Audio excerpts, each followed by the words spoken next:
Acelera aí apresenta Fala Aí, um papo sem filtro sobre gestão, empreendedorismo e comunicação.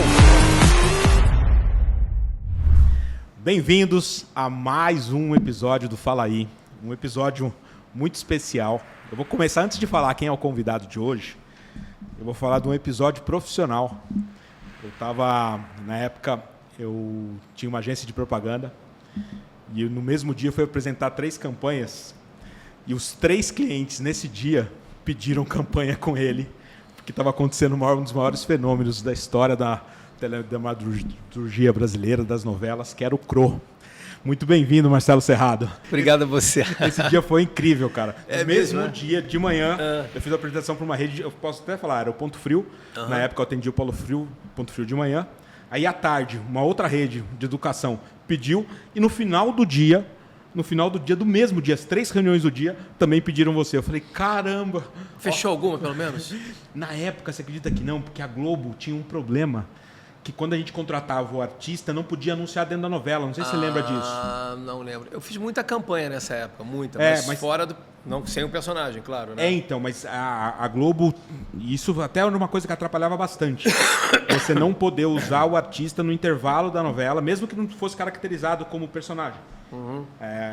E aí, depois de uns anos, a Globo eliminou isso. Porque era uma loucura. Claro, uma coisa... Viabilizava um monte de negócio. Fazia muito sentido, né? Eu entendia na época que era ela queria vender mais merchandising dentro do conteúdo. Tem o lado defensor. Mas perdia muito negócio. Claro. Então, mas bem-vindo ao Fala Aí. Obrigado. É uma honra você estar com a gente aí. Acho que já completou um ano, né? A gente já fez... Já temos um ano, né? Já temos um ano na plataforma. E tô feliz com a parceria, viu? Tá vendo? Tô feliz. A gente vai falar disso aqui mais pra frente. Eu queria que você conte um pouquinho sobre isso. O Fala Aí, Marcelo, é super focado para o empreendedor. Exatamente o foco que a gente teve, né, de provocar um impacto social no mercado através da publicidade de qualidade, através da autoridade que só vocês que construíram durante tanto tempo uma carreira tão sólida de credibilidade. Quando a gente consegue viabilizar a imagem de vocês com essa credibilidade para o pequeno e médio negócio, a gente provoca um impacto social gigantesco no país. Então, hoje, o Acelera já tem mais de 5 mil clientes espalhados por todo o país. A nossa estrutura aqui, que você conheceu um pouquinho hoje, a indústria da publicidade sempre foi feita somente para os grandes anunciantes. E a gente vem quebrando esse modelo, quebrando não, né? Anexando uma nova opção para levar esse poder da comunicação para o pequeno e médio negócio também. Então, a nossa audiência é para isso e é com eles que a gente vai conversar hoje. Ótimo. A gente começa, tá? A gente tem alguns quadrinhos, são surpresa, não briefei, ele não recebeu nenhum briefing, não recebeu nenhuma informação antecipada, zero. E a gente começa com alguns quadros, até para aproximar a nossa audiência de você, tá? Então, o primeiro quadro, antes de entrar no detalhe da tua carreira, a gente vai te pedir para você já de cara contar um segredo que você nunca contou.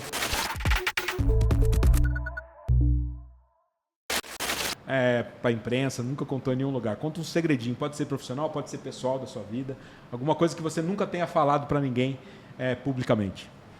Segredo? A gente chama aí, o segredo aí. Rapaz, aí você me pega. Segredo. A ideia é essa. Não sei se eu tenho um segredo assim, uma coisa que eu... Alguma coisa que já aconteceu nos bastidores de produção que você acabou nunca contando. Imagino que do CRO deve ter muita coisa. Filme. Tem muita coisa. Tem... o segredo, não sei, mas tem histórias... Não sei se eu tenho muito segredo, assim. Histórias curiosas, né? A gente falando um pouco do CRO, assim, como é que ele...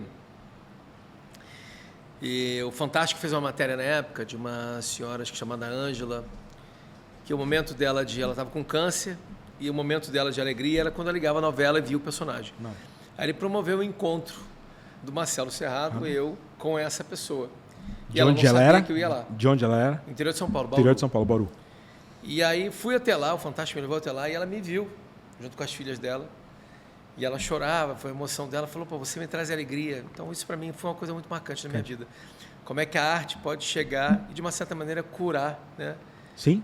Então isso foi um ponto alto, assim, eu diria que não é um segredo, mas é algo curioso que me marcou muito. Assim. Foi na época, durante a novela? Durante a novela. E foi uma operação logística, né? Você Foi. Sim, sem para ela saber. Bauru, que é 400 e poucos quilômetros daqui. Então foi bem marcante isso, foi algo... E outros pontos da vida que são muito engraçados, momentos engraçados também. Tipo, o público tem uma coisa muito carinhosa comigo, né, por causa do CRO, né, e ao mesmo tempo muito afetiva e ao mesmo tempo, às vezes, eles...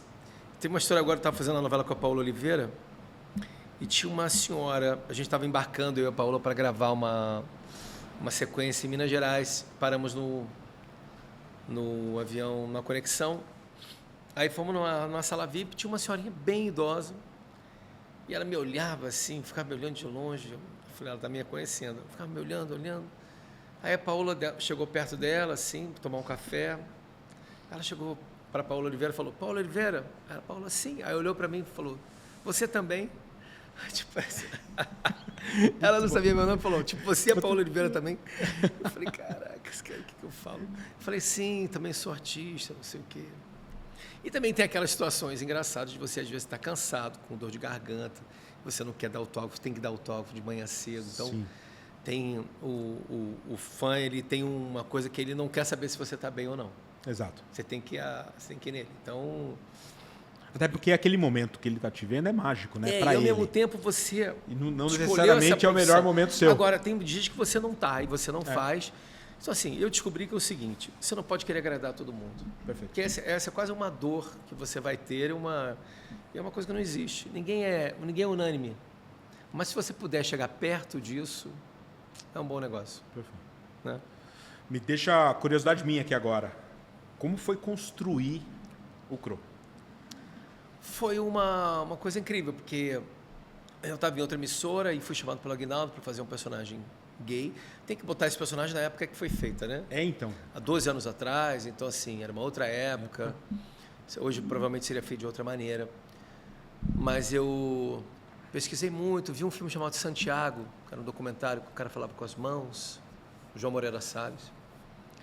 Aí conheci um garoto numa boate gay que tinha um cabelo que nem o CRO. O cara usa cabelo. Tirei foto dele, falei, posso tirar uma foto sua? Fui amigo dele, o Davi Alvarez. Ele acordava, botava um laque e já saía para a vida. Eu falei, vamos botar esse laque no personagem. E construí com camadas muito fortes. Então, quando o CRO começou a surgir, eu vi o pessoal da técnica ali rindo, não sei o quê. No dia seguinte tinha mais gente, o estúdio ia ficando cheio. Olha que legal isso. Aí eu falei, opa. Aí um dia a Carolina Dickman passou por mim, depois de um mês de novela, nunca vou esquecer isso. Falou, está preparado para o sucesso? Eu nunca tinha tido um sucesso, apesar de um ano de carreira, alguma coisa que fosse... que é Carminha, né? Odete Roitman. O CRO virou Odete Roitman, né? O CRO foi para outro lugar. Sim. Você imagina...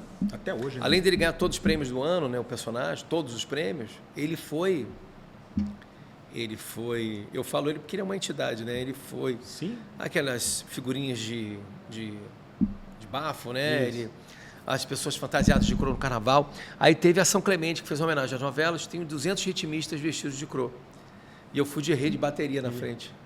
Aquilo para mim, falei, acabou. Zerei, sabe? Zerou, porque ele deixou de ser meu, ele foi para o público, né?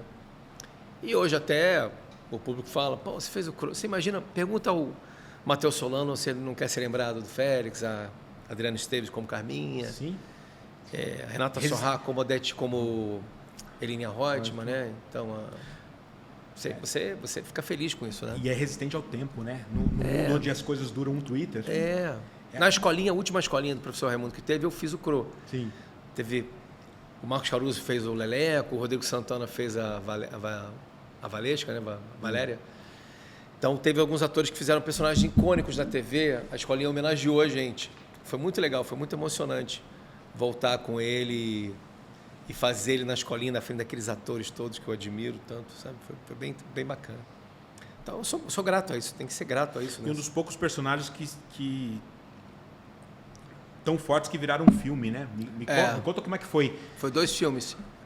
Levar ele para um filme que é outra dinâmica, né? O primeiro filme deu 2 milhões de espectadores, foi muito sucesso.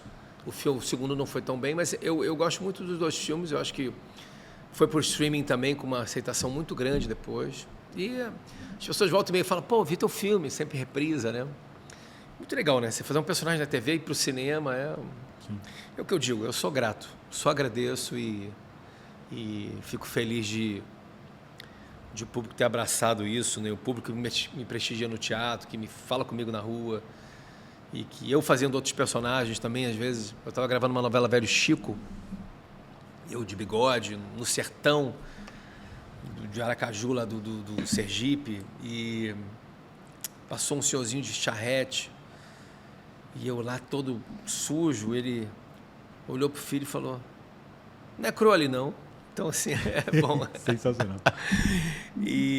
Então, isso fica, né? Isso fica. Com então, certeza. A gente tem que só ser grato a isso. Aqui fica uma primeira lição aí para nossa audiência, os empreendedores, o empresário aí que acorda todo dia cedo para fazer o seu negócio acontecer. Eu puxo uma lição disso, Marcelo, que é na construção, essa tua capacidade, e que eu falo que todo empresário tem que ter isso, capacidade de observação. De você estar conectado com o que está acontecendo à sua volta.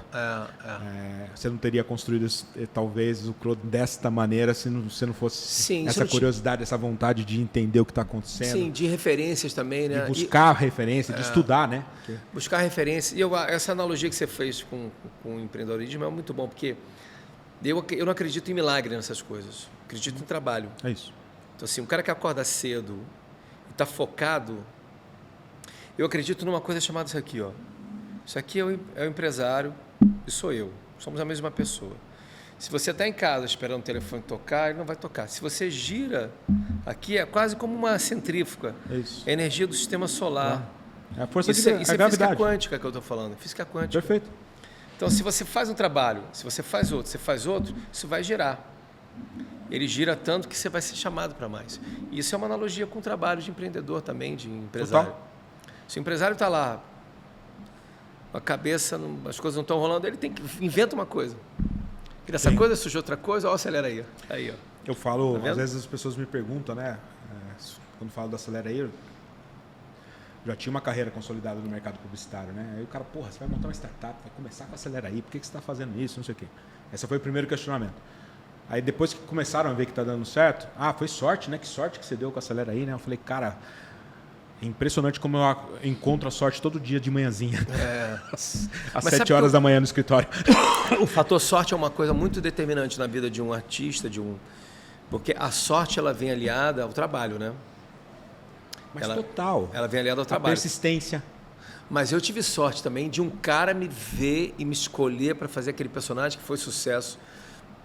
Como é que eu saberia que esse personagem ia virar isso que virou? Eu tive sorte. Agora, eu tive competência para que a sorte me ajudasse. Te encontrasse. Né?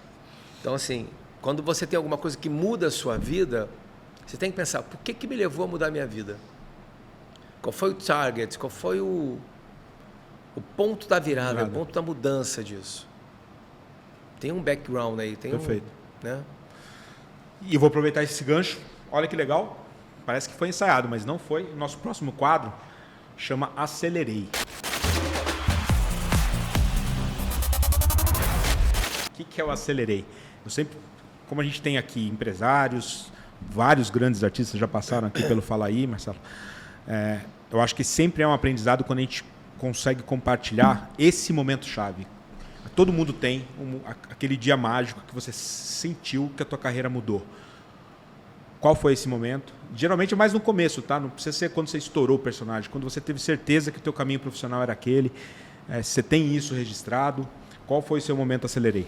Eu acho que quando eu era muito tímido lá atrás na minha vida, eu era um menino extremamente introvertido, gago, tinha um problema de fala. Gago mesmo. E era muito tímido. E tinha uma dificuldade, assim, eu já era músico, tocava, né? Eu sou músico, faço um show cantando Sinatra hoje em dia, em homenagem à minha mãe, que faleceu. E aí faço um show, uma brincadeira, não sei o que. Mas, enfim, a música sempre tocava na noite, tocava gaita e violão, mas tocava muito para baixo, olhando para o chão, com 16 anos. Minha mãe botou no teatro e falou, meu filho, você tem que olhar a plateia. Você não pode ficar olhando para baixo o tempo todo. As pessoas precisam ver teu olho. Eu falei, não quero encarar a plateia. E hoje eu falo para multidões, né? Olha onde é que eu cheguei, né? Obrigado, mamãe. Sem você isso não teria acontecido. E aí a minha mãe falou, vai fazer teatro, meu filho. E aí fui pro teatro, me ajudou, fiz aula de logopedia na época, fono. Você tem uma ideia, eu viajei com a menina no fim de semana, com 16 anos. E menina linda, assim, olhos verdes, linda, linda. E eu passei o fim de semana, ela queria ficar comigo. E eu não consegui chegar nela, de tão tímido que eu era. 2 dias depois, eu vejo ela estava saindo com meu irmão. Olha que loucura. Olha isso. Olha, fura-olho, safado. Mas Nunca esqueço isso dele. Mas ficou, você não esqueceu, Aí depois né? eu furei o olho dele também.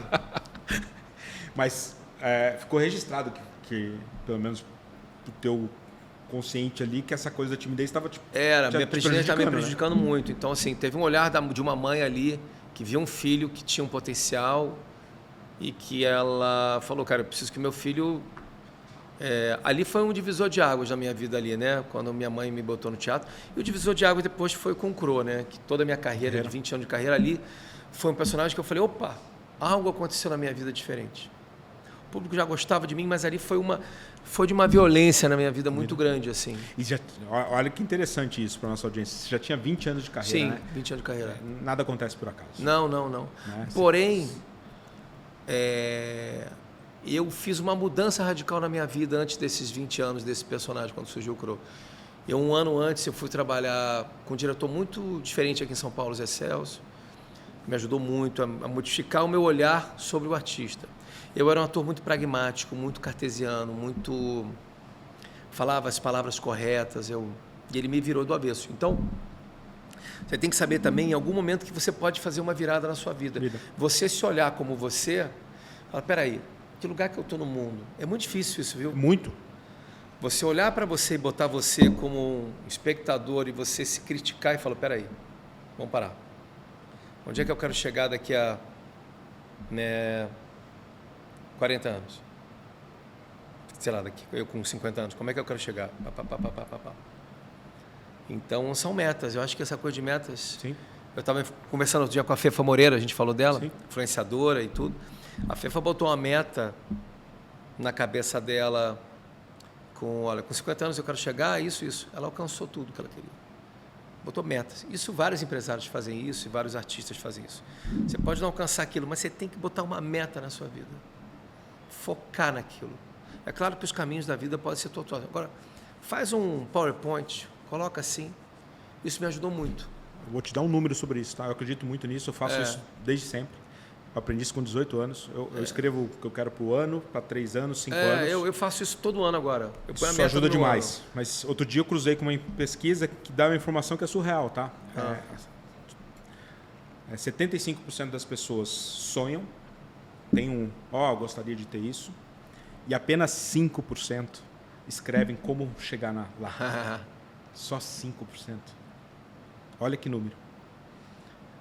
E nessa mesma pesquisa, quem fica só no ambiente do sonho, 10% dizem que chegaram, Sim. e quem escreve, 75% diz que chegou.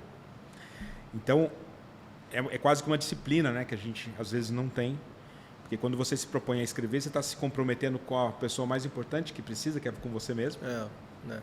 É E muito você difícil. começa a também o desafio de estabelecer o como chegar, né, no sonho. Não ficar um negócio solto.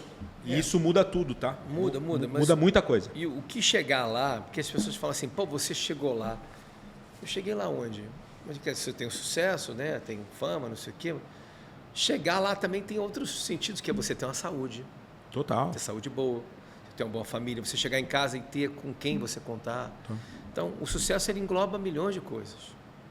Pelo menos eu penso muito hoje nisso, né?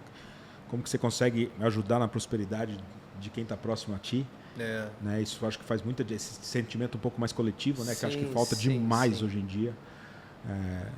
Ontem, por exemplo, terminou um espetáculo meu, eu fiz questão de chegar uma hora antes e cumprimentar cada pessoa que estava lá. Desde da pessoa que varre o chão, o microfonista, fui cumprimentando um por um. Falei, muito obrigado por tudo. Pronto. Isso que vale. Fica isso. Perfeito. Essas boas relações, o que você deixa para um trabalho, que vão vir outros. E essa é a vida. Ela é feita disso. Isso aí. Encadeamento dessas coisas. Isso no lado empresarial é muito importante também, porque Você vê as empresas, como a empresa de vocês, né, foi crescendo, você me falou que eram 80, que são 300 e tanto. Foi um tijolo. Foi outro. Diário, com muito... que eu falo que uma das questões mais importantes para o empreendedor hoje é a capacidade de resiliência, porque muita coisa vai dar errado. Se você tem certeza, é que coisas sairão do lugar, obstáculos vão aparecer, Sim. coisas vão dar errado. E é como você lida com o que está imprevisto é que te gera o resultado, que te gera o sucesso. Você quer ver uma coisa? Eu, quando saí da Globo, eu me programei para fazer... Me programei em 7 projetos meus. O que eu queria fazer? Dos 7, eu medi 3. A média está ótima. Tá ótimo. Você tá doido. Então, assim, você tem que fazer coisas. Se você conseguir dessa coisa, pelo menos 3, 2 darem certo, tá bom. Mas se você não fizer nenhuma, nada vai dar certo. É isso. Se você fizer 3, a possibilidade de dar certo é muito pequena. Se você fizer 7, 8, a probabilidade é maior.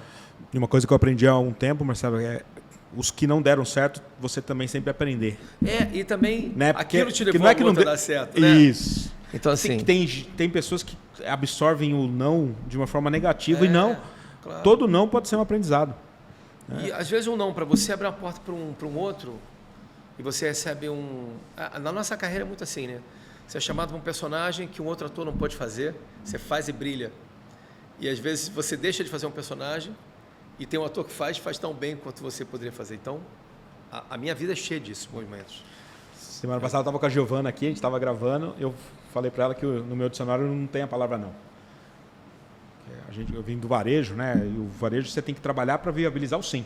Né? Se você tem que sempre... Eu fui doutrinado a isso, né?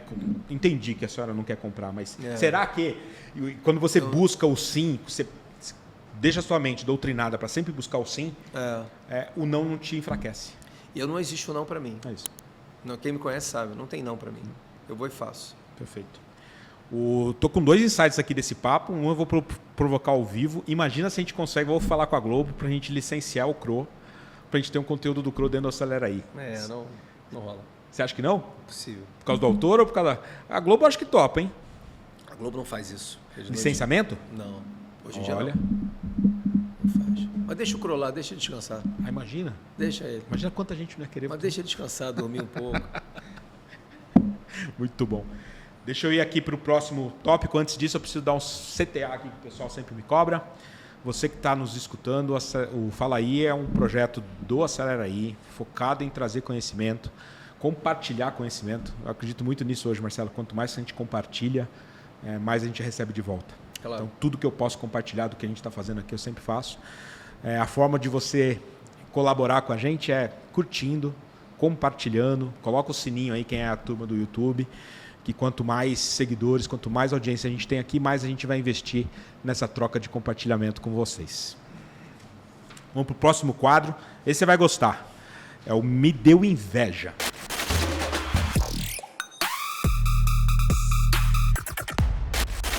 Algum personagem, pode ser do cinema, pode ser do teatro, das novelas, que você falava, cara, esse personagem me deu inveja, eu gostaria de ter feito. Eu acho que algum personagem... na primeira Pantanal eu fiz teste para fazer, eu não passei. Eu acho que eu gostaria de ter feito lá aquele Juventino, né? Não sei, não lembro. Eu não lembro o nome. Mas era uma novela que eu queria ter feito, assim. Depois, na segunda temporada, eu já estava fazendo outra. Mas da primeira que você fala, aquela da Manchete ainda. Eu era bem jovem. Isso que eu ia te perguntar. Você estava no começo da carreira. Bem no começo da carreira. Mas cheguei a fazer teste. Era uma novela que eu queria ter feito. Depois eu trabalhei com o Benedito no Velho Chico. Então... E agora fui chamado para fazer Renascer. Só que eu estava gravando a primeira novela da HBO. Da HBO. Que estreia quando? Estreia agora em agosto desse ano. Giovanna Antonelli, Caio Blatt, Camila Pitanga, Camila Queiroz, Edson Capri, Murilo Rosa. Uau! Olha o elenco. Forte, né? Da HBO. HBO Max. A estreia dela... Primeira novela é do Rafael Monte, autor do Bom Dia Verônica. Que é incrível novela a produção. De sangue, uma novela poderosa, um Succession brasileiro. Bem forte. Vem algo muito potente aí para a televisão. Acho que a gente vai criar algo extremamente... Depois vem Dona Beija, com a Grazi Massafera. Tá. Então, abre-se uma potência muito grande aí. Né? Isso que eu ia te falar, essa tua experiência, a gente Sou parceiro há 30 anos da Rede Globo. Espero ficar mais 30. A gente tem um relacionamento incrível com eles. Mas essa abertura da produção de conteúdo que o nosso mercado está vendo agora, você está enxergando como? Acho incrível. Acho que o país é um país muito grande, né? É isso. Se você vê uma Netflix, são 80 milhões de assinantes. Isso. Tem muita gente, mais que um país. A Globoplay também é enorme. Então, assim, esses streamings vieram para ficar. E a própria Globo, né? Eu continuo na Globo, tenho meu programa na Globo, Te Vejo no After. É isso. Meu programa que você pode acessar no Globoplay. Mas no passado você não tinha essa abertura, por exemplo? Eu tenho meu programa na Globoplay. Isso. E agora começo a gravar um segundo programa no Multishow com a Heloísa Perissé. Então, assim, eu continuo na Globo, eu continuo fazendo coisas fora. Então, eu acho isso extremamente saudável. É ótimo. Vendi um projeto para a Globo agora também, de série. Então, somos parceiros e ao mesmo tempo fazendo coisa fora. Claro. Mas eu me preparei para isso, né? Aquela coisa de você se preparar, né? Me preparei para esse momento, né? Eu fui lá no futuro e falei, como é que vai ser isso daqui a uns 5 anos? Então, eu antevi isso e me programei, entendeu? Esse seu antevi foi antes dessa transformação digital? Foi antes que eu senti que o mundo estava mudando, né? E que isso não cabia mais esse modelo.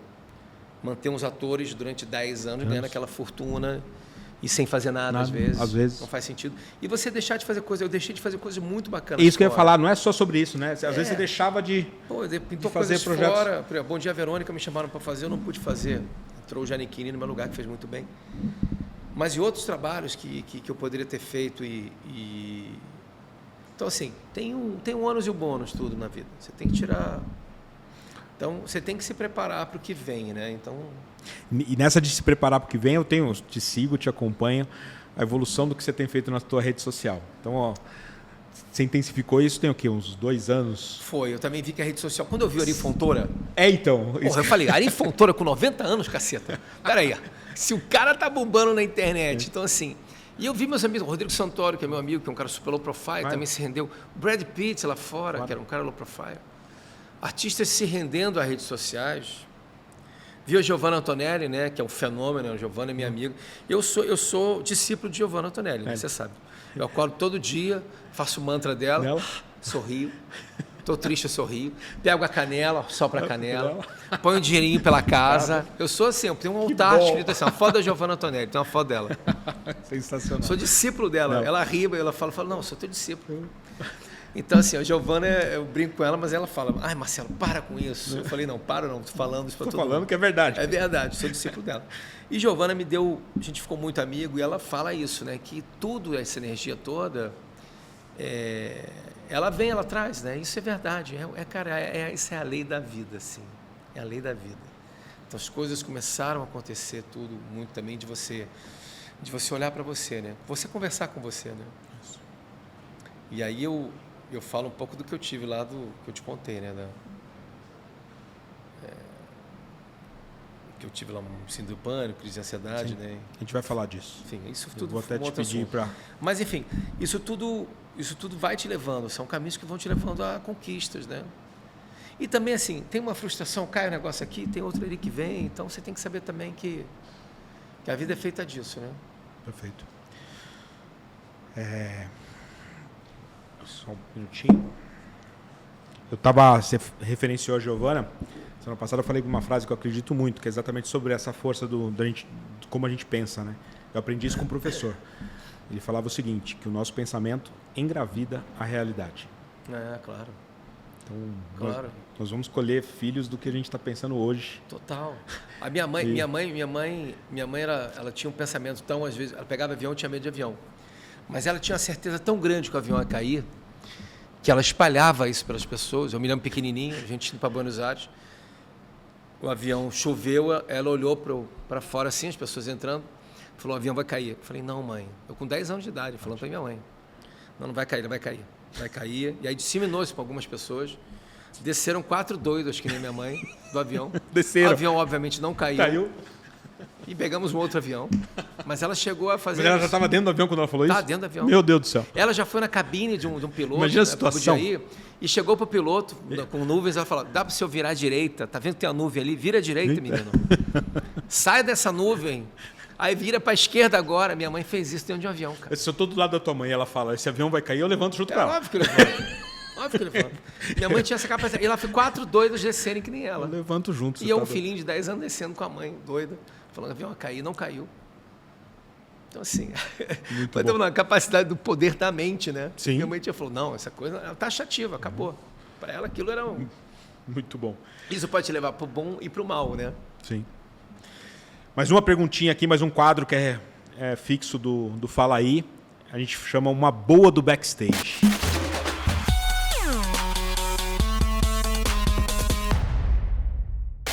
Conta alguma coisa que você acha que pode significar para o nosso empreendedor, alguma coisa que você viu ali, questão de produção, de preparação, de planejamento, ou uma curiosidade mesmo que aconteceu no backstage de produção, que é muito rico, né? Eu falo para todo mundo, as pessoas não imaginam aqueles 45 minutos de uma série, o que acontece por trás para aqueles 45 minutos acontecerem. Cara, backstage, ó, tem tantas histórias de backstage, tem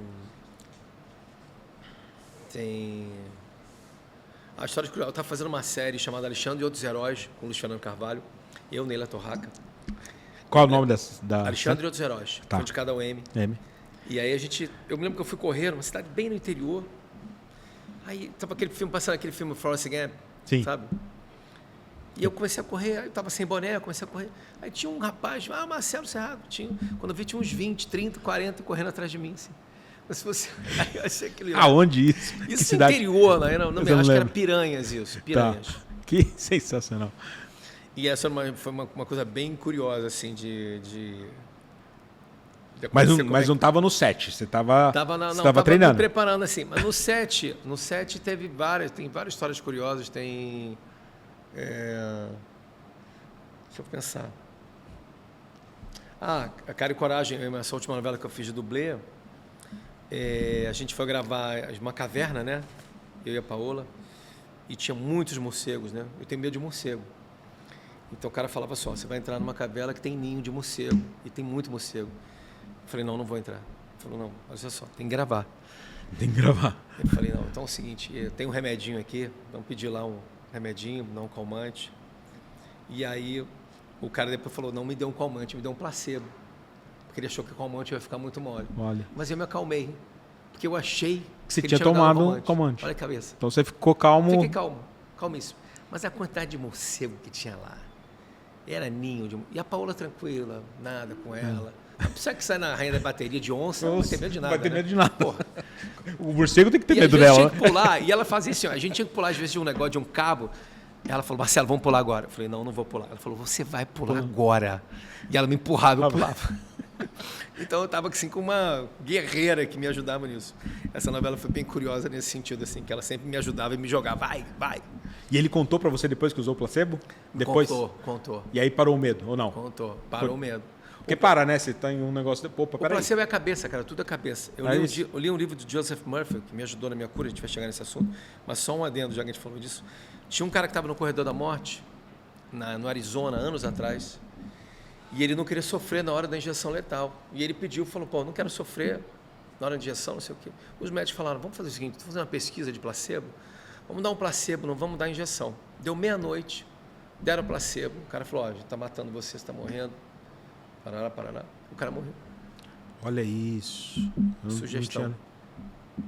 Então, isso é a cabeça. Como é que ela pode transformar a gente para o bem e para o mal? No caso ali, me deram um negocinho, eu fiz, tranquilo. A força do cérebro. Cabeça. É impressionante. Cabeça. Chegou no ponto que eu queria. Geralmente, esse próximo quadro, a gente pede para contar um case. Só que o teu case, eu vou pedir específico. Eu vi o material que você fez para o TED sobre... acho que é mais do que um conteúdo riquíssimo. Você acho que foi um dos primeiros a abordar esse assunto. Como que lidar num ambiente tanto pessoal quanto profissional com a crise de pânico.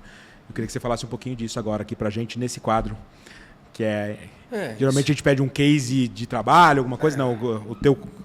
Eu gostaria que você compartilhasse com a gente esse aprendizado. Isso é algo que... Fiz uma pesquisa, depois eu vi até os dados do IBGE, são 5% da população brasileira que sofre isso. É uma multidão. Multidão. Então, assim, na verdade... eu tive um pânico. 10 milhões de pessoas, só para a gente tangibilizar. 10 milhões de pessoas, No Brasil de hoje, estamos falando de 10 milhões de pessoas. E você imagina o cara que tem que cumprir meta. Vamos falar da empresa agora. O cara que tem que cumprir meta na empresa dele. que tem que entregar meta. Ele pode ter um burnout, pode ter uma crise de pânico, o cara do lado dele também pode ter. Então, isso você leva para... Estou começando a falar isso para a empresa agora, do que eu passei. Eu, de uma certa maneira, quis transformar isso numa ajuda também. Pô, começa lá a minha palestra, eu filmo umas fotos da minha família, meu personagem de sucesso, e aí, coração batendo forte, vozes, uma linha de morte. Aí eu falo, foi assim, ó, que eu quase fui. E eu explico o que aconteceu comigo. Sim. Na época da pandemia, eu estava num hotel no Rio de Janeiro, e em casa minha mulher estava com Covid, e eu tive uma crise de pânico, a mão ficou gelada, os lábios... Estava sozinho? Estava sozinho? Sozinho. E comecei a entrar em desespero e falei, cara, vou morrer agora dentro de um hotel, sozinho, caralho, merda. E aí liguei para as pessoas, ninguém atendia, minha mulher não atendia, não tinha com quem falar, meu irmão não me atendia, 2 da manhã. Liguei para minha sogra atendeu. Olha, a sogra às vezes pode ajudar. Olha isso. Minha sogra me ajudou. Olha, minha sogra me atendeu, falou, o que você está tendo, Marcelo? Vou morrer, vem para cá. Só que fui para lá, cheguei, minha sogra abriu a porta e falou, você está pálido.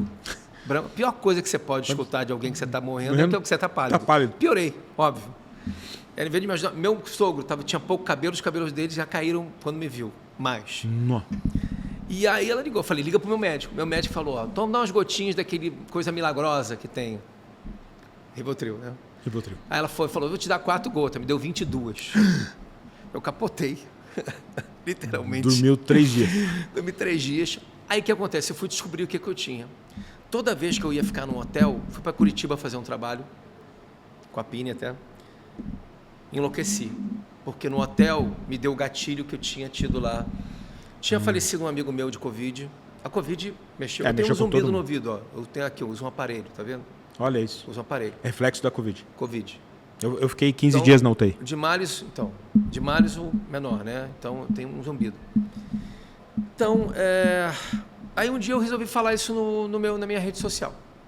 Eu tive isso, fui me tratar, li um livro chamado O Poder do Subconsciente, de Joseph Murphy, Sim. Mudou minha vida. Eu já li ele. E fui me tratar. Médicos, terapia, yoga, malhar, e fui entender o que não era só malhar, não era só yoga, eu entendi o que me... Fiz uma regressão, entendi e me curei, entre aspas. Há um tempo atrás eu estava aqui no Sírio, fui para o Sírio Libanês, tinha um negócio na perna, cheguei no Sírio, começou a me dar um negócio, aqui no Hospital de São Paulo, e eu falei comigo mesmo, me acalmei, consegui me acalmar. Então eu falo com o pânico como se fosse uma entidade. E um cantor de ópera chamado Caruso, Sim. foi cantar no Scala de Milão na época, e 2.000 pessoas, e foi cantar e começou a ter um burnout também. Aí ele voltou para o camarim, olhou, falou para o pânico como se fosse uma entidade, não sei o quê. E eu resolvi, aí falei nisso na internet. Então, por que eu vou chegar nisso? Só que eu vi a quantidade de gente, aí foi capa do UOL, foi Marcelo Serrato, e as pessoas, pô, um cara bem-sucedido, família legal, passou por isso, conta outra, cara, tá zoando. Só que aí você vai no hospital, alguns médicos minimizam isso. Isso dura 15 minutos no teu corpo. Eu falo com propriedade, porque eu tive isso. Você teve sem sentir, não? Senti isso. Skin total, né? É enlouquecedor. 15 minutos, ele passa. Só que nesses 15 minutos, gente que se mata, gente que se joga, que suicida. Então, assim, é muito forte. E eu me curei. Então, resolvi fazer uma palestra falando disso, chamando Síndrome do Pânico, Crise de Ansiedade, como eu me curei. Né? Não sou médico, mas eu não digo o que você tem que tomar, eu digo o que você tem que fazer. Que atitude, né? Atitude. E isso, levar para o lado empresarial, para mim é muito importante, porque de uma certa maneira eu posso falar de sucesso, eu posso falar, como tem vários artistas que vão falar de palestras com sucesso, empreendedorismo, não, eu quero falar sobre, eu quero pegar o RH, né? E os caras da empresa e falar, cara, olha aqui, esse ator que teve isso, como é que ele fez, por que ele chegou a isso, né? E como é que ele conseguiu passar por isso? Aí imagina que eu estava uma vez mergulhando Fernando de Noronha e eu estava a 30 metros e começou a vir um pânico de novo. Já tinha me curado, não sei o quê. E eu pensei assim, cara, se eu tiver uma crise aqui, eu estou morto. porque eu não vou ter como chegar lá em cima. Eu respirei, contei até 6, soltei o ar em 6 tempos, soltei, respirei, me acalmei de novo. Falei, tá tudo bem, tá tudo calmo, parará, e fiquei numa boa. Então comecei a me reprogramar, mas para você chegar a isso, porque a sua mente ela te traz.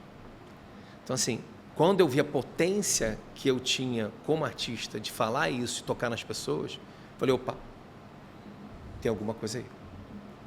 Então resolvi de uma certa maneira ajudar os outros a não passar por, não chegar no ponto que eu cheguei. No ponto que você chegou. Entendeu? E principalmente acho que essa tua experiência também ajuda a, infelizmente, quem passar por isso, entender que existe uma saída, né? Porque eu acho que existe uma saída, cara. Que eu acho que isso é mais importante, né? Eu conheço, tive amigos que tiveram isso também. Isso é uma completamente burnout. E que não levaram muito tempo para entender que a saída existe. Que... Eu acho que o meu zumbido tem a ver com a Covid, mas tem a ver muito com o que eu tive lá do pânico, né? Que explodiu. Foi botado à prova. Então imagina, você está numa reunião com um chefe e você está nervoso, você tem que entregar um negócio. Quantas vezes eu já tive com um chefe meu e fiquei nervoso e gaguejei, não sei o quê. Tinha um diretor da Globo que tinha isso, não vou dizer o nome, mas falava assim, se você chegava nele gaguejando, ele falava, ok, pode ir, obrigado. Então, se você gagueja na frente... Eu fui gago, então. Nossa.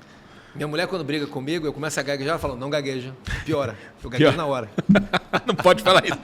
Eu não vou te sacanear aqui agora. Assim, eu gaguejo na hora. Falo, tá gaguejando, tá mentindo, tá gaguejando. Aí ferrou. Ela mexeu lá na minha entranha. Não faz isso. Não faz isso. Não joga sujo. Joga baixo, assim.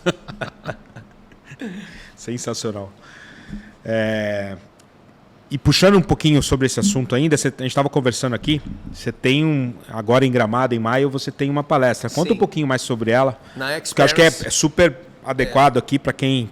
A gente tem uma audiência muito grande no Sul, sabia? Então, 23 de maio eu vou estar na Experience, né? Essa, né? Isso. Que eu te mandei aí.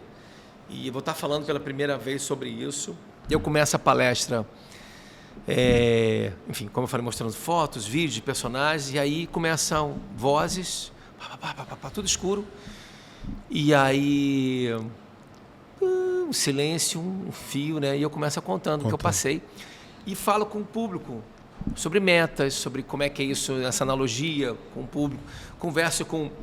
Tem uma cena engraçada que eu mostro eu de chefe e eu também fazendo Eu mostro, olha só, uma cena de que você pode ter um burnout. O chefe falando, cadê as metas? Não, senhor. As metas? Não, senhor. Cadê o compromisso? E você faz os dois? Pirando, faço os dois.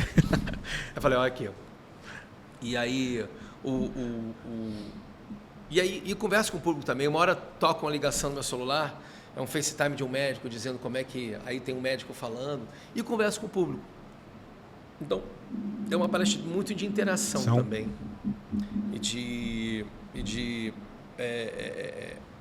Olha, vamos take your time, né? Você está na tua empresa vendo isso, mas...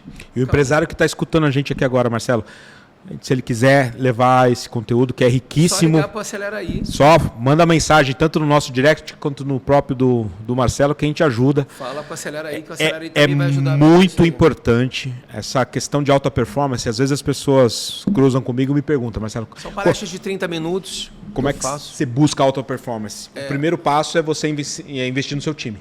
Exatamente. Investir no seu time e investir na cabeça dele também. Isso. E acho que esse conteúdo é riquíssimo, principalmente para esse... A gente está vivendo uma fase de transformação tão grande que eu vejo excelentes profissionais um pouco perdidos nesse sentido, né? E é complicado mesmo a questão da pressão que a gente vive hoje. E a forma como você lida com isso é que vai determinar o sucesso do teu negócio, como você municia o seu time, como é que você prepara ele. Então, é riquíssimo. Vou indicar para todos os nossos clientes. Obrigado. Provavelmente a Acelerei vai ser um cliente também, porque eu vou querer que você venha aqui fazer isso para o nosso time. Vamos falar com eles. A gente eles. vive uma transformação muito grande aqui, a gente cuida bem. E é bem engraçado, é bem dinâmico. Eu imagino. É uma palestra divertida, como eu falo aqui as coisas, a gente ri. Eu sempre tento levar para o humor, porque eu acho que o humor ele salva, né? Então, eu digo assim, eu não sou um humorista, mas eu sou um ator que faz humor. Então, eu tento levar isso porque eu acho que fica leve, né? Um assunto tão pesado e tão complicado que se a gente dá uma leveza, ao mesmo tempo com propriedade. Olha, o que eu fiz? Eu fiz isso, eu li o livro tal, não sei o quê, papapá. Eu explico mais ou menos os meus caminhos que me levaram à cura. entendeu? Perfeito. Você falou uma coisa muito importante que eu tenho como hábito, tá? Essa coisa do humor. Sempre no meu intervalo do dia, entre o almoço e entre meio-dia e 1h30, eu não leio notícia. Eu não fico buscando mais atenção, eu busco algum conteúdo de humor. E isso transforma o meu dia, cara. Mas quando você está muito mal, eu estava mal, quando eu estava aquele dia que eu estava em crise, eu comecei a ver desenho animado à noite, na madrugada, quando eu estava em crise.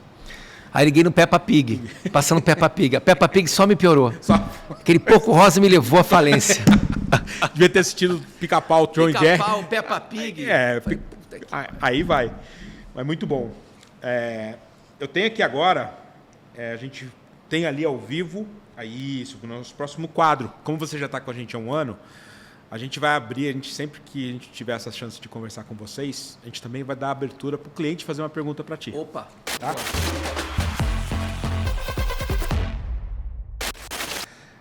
E aqui a pergunta é do Valdir Carrenho Júnior. Ele é diretor-geral da Faculdade Católica Paulista, já fez uma campanha contigo. E a pergunta dele é a seguinte: de que maneira você acredita que a relação entre celebridades e marcas estão mudando o advento das redes sociais? Eu acho que é uma junção que não tem mais volta, né? Não tem. Acho que se você vê um artista que tem escândalo, ele vai ser deixado de lado, né? Isso. Um artista que tem a vida do artista e a profissão tem que estar meio junta. E a marca precisa dessa credibilidade. Então, essa junção, ela chegou para ficar, né? E o cara precisa também que ele tenha um artista que ele se identifique, o público se identifique e que essa marca esteja associada a ele, seja uma coisa positiva. Imagina você botar uma marca e, de repente, tem um escândalo nesse cara. Você acabou com a marca. Sim. Está associado àquele cara. Então, assim, é uma sinergia que tem que estar muito coesa. E aí eu vou te dar uma visão minha. Eu acho que você está nesse rol. Alguns artistas fizeram a construção da sua marca pessoal de forma muito intuitiva. Mas que agora não pode mais ser só intuitivo. Não tem que ser profissional. Tem que ser profissional. Tem. E você tem que tomar cuidado, porque o que você Demais. fala... Demais. O que você fala, ele reverbera... Eu fui criado numa geração muito machista, né? Sim. Nós, entende? né? Nós. Então, assim, eu tenho que tomar cuidado com o que eu falo, eu tenho que tomar cuidado com o que eu escrevo.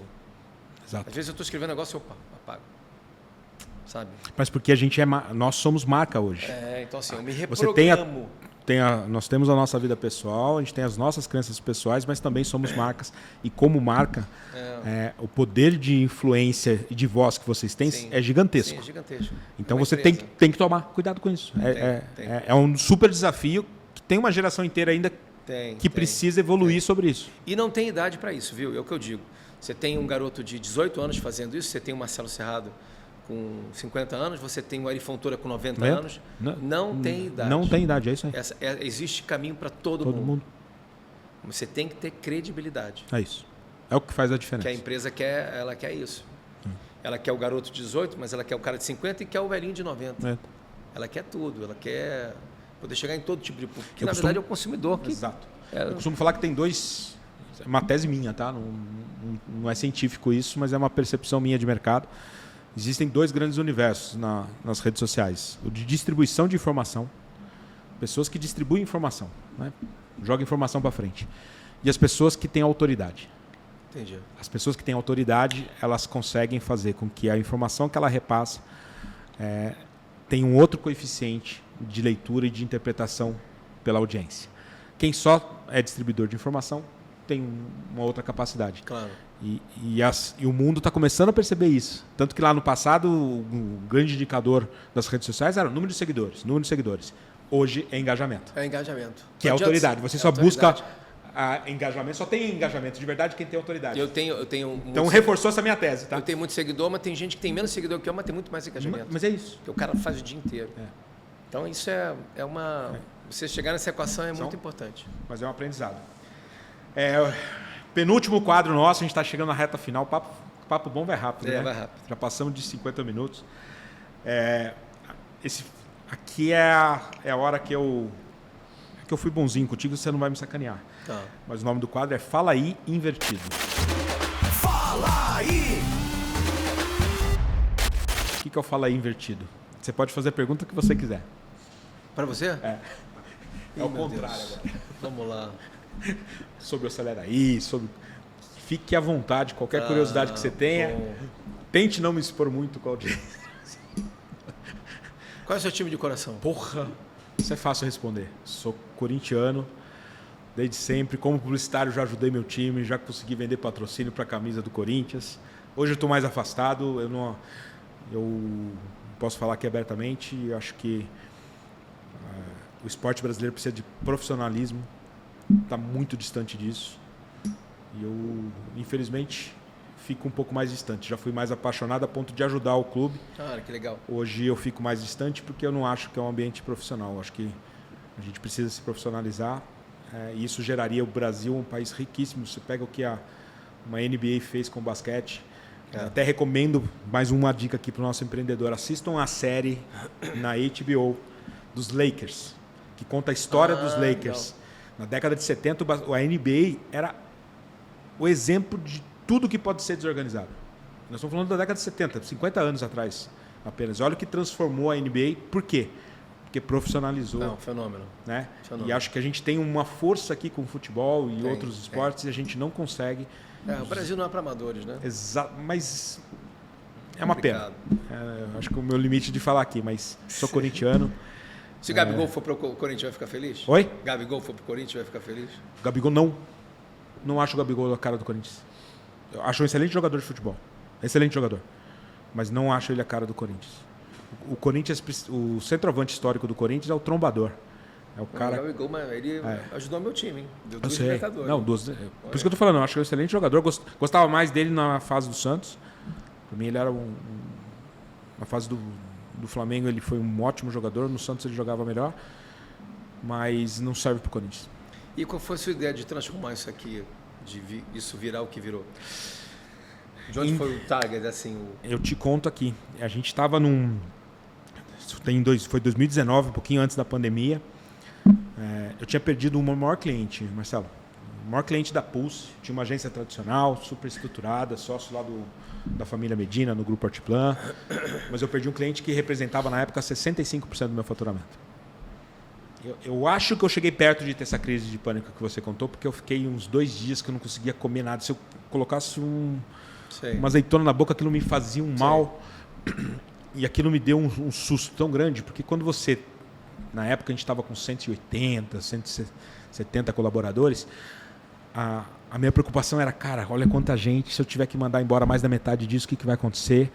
Eu fiquei mal, cara. Fiquei mal. E eu me propus a encontrar uma forma que eu nunca mais dependesse tanto de um único cliente. O insight original da Acelera aí foi esse. E aí, enquanto eu reconstruía uma empresa, imagina se do dia para a noite você perde 65% do teu negócio, você quase quebra. Claro. Enquanto a gente reconstruía a Pulse, eu comecei a construir o Acelera aí e fui buscado na nossa experiência de fazer comunicação para grandes empresas. Eu falei, eu vou inverter. Quem está crescendo muito na indústria da comunicação? Google e Meta. Por quê? Porque eles atendem o pequeno anunciante que a indústria tradicional não atendia. Fui começar a entender, entendi que tinham 750 mil anunciantes que nunca tinham passado por nenhuma agência de publicidade, totalmente autodidatas. Estudei bastante. Quando você estuda, você se prepara. Entendi que a demanda por vídeo ia ser uma crescente. Tinha uma expectativa de 5, 6 anos, veio a pandemia, acelerou todo o processo. O cara não precisa levar o artista lá, não gastar esse dinheiro todo. Eu tinha que achar uma otimização para isso. Como que eu escalava? Porque o grande artista, que tem uma história, eu gosto de falar muito isso, a história de vocês é absurda. Só que você estava concorrendo também com o micro e nano influenciador, que não tinha essa história, mas entrou num ambiente igual. Total. Só que aqui a estrutura para mim produzir contigo é inviável perto dessa. Claro. Então, eu comecei a resolver esse jogo de xadrez. Espera aí. E se numa diária de gravação a gente faz 8 mil filmes? Aí eu comecei a pensar em como otimizar primeiro a vida de vocês. Quando eu achei essa equação, eu falei, agora eu preciso... Como que eu vou oferecer isso para o small business? E aí foi nascendo o negócio, mas a dor que fez surgir... Tá vendo? Foi eu ter perdido sempre uma dificuldade para poder chegar em outro lugar. Sempre. É isso. Obrigado pela pergunta, você foi suave. Os corintianos que... Agora, para a gente chegar aqui antes da nossa conclusão, eu queria uma indicação.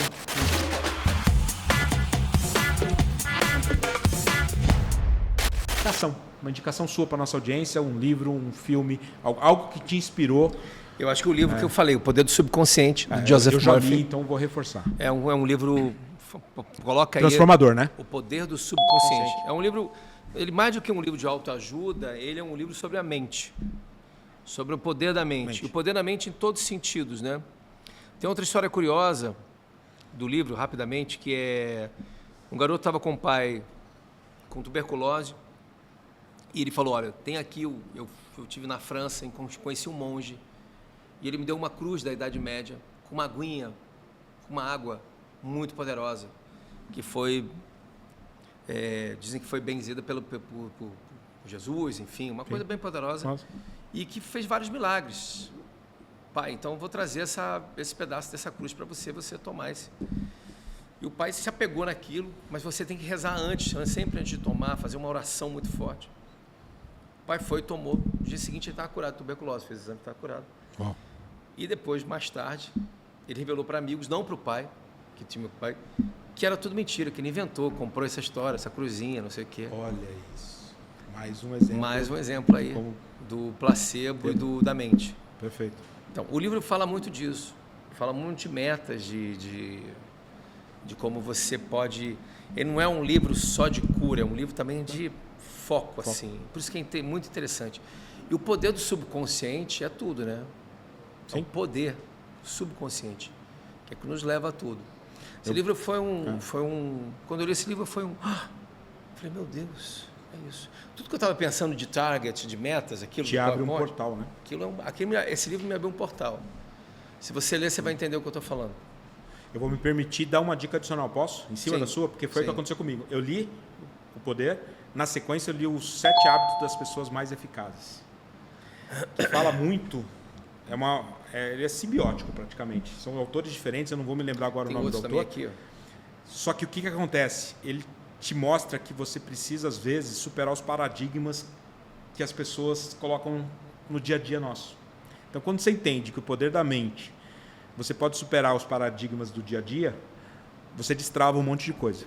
Então, recomendo que na sequência você leia esse também. Qual é o seu sentimento com agora um ano de plataforma? Cara, eu sou muito satisfeito com o resultado, fiquei muito feliz, assim,